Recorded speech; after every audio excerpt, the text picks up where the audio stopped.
आपने मूर्ख बना रहे हैं ये संत, नकली लोग जो संत हैं, इनके पास वो जड़ी नहीं है जिसे तुम्हारा पाप कट जावे। अब इन सभी का एक ही विधान था। एक तरफ तो ढंढोरा पीटा करते हम वेदों अनुसार बता रहे हैं, वेद यजुर्वेद में ऐसा लिखा है, अथर्ववेद में ऐसा लिखा है, संस्कृत बोल देते।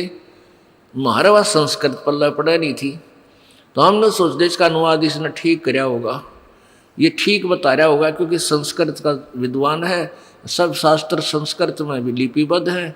तो हमने ऑब्जेक्शन की कोई गुंजाइश नहीं थी कि ये बोलने वाला कोई गलत बता रहा है। तो ये क्या बताया करते कि पाप नहीं कट सकते,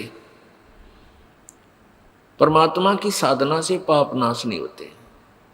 अरे जब भगवान की साधना से पाप नाश नहीं हुए, पाप नाश नहीं होता, जीवन सुख नहीं हुआ, क्योंकि पाप से दुख है। पाप कटे काटा निकले तो पैर में शांति हो। तो फिर परमात्मा की साधना की आवश्यकता ही समाप्त हो जाती है। परमात्मा नाम की कोई चीज नहीं रहे विश्व में, इसका नाम और निशान मिट जावे, ऐसी परमात्मा के पास पावर ना हो। और आज भी भगवान की स्थिति विद्यमान है, तो वो शक्ति है मालिक में।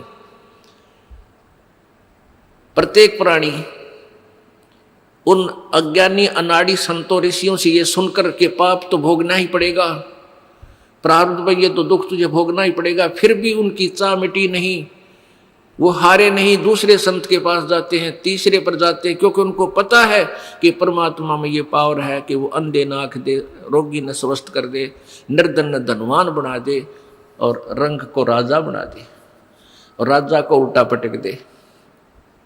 तो ये परमात्मा के अंदर गुण है, पता है उनको। उसी दृष्टिकोण से वो रुक नहीं रहे, लेकिन वो वहां ठिकाने पहुंच नहीं पाए जहां वो वस्तु है। और जब वो वस्तु वहां पहुंच जाएंगे तो फिर देखना आनंद कितना है। पर्वत पर्वत में फिरा कारण अपने राम, राम जैसे संत मिले भाई जिन सारे सब काम। पर्वत परमात्मा की तलाश में जहाँ भी जिसने बताया वहीं पहुँच गए। कोई की तो गुफा में महात्मा बैठा है, कि तो फुलौनी जगह बैठा है, पर्वत पर बैठा है, जंगल में बैठा है, या किसी नगर गांव में, हम वहीं पहुँचे।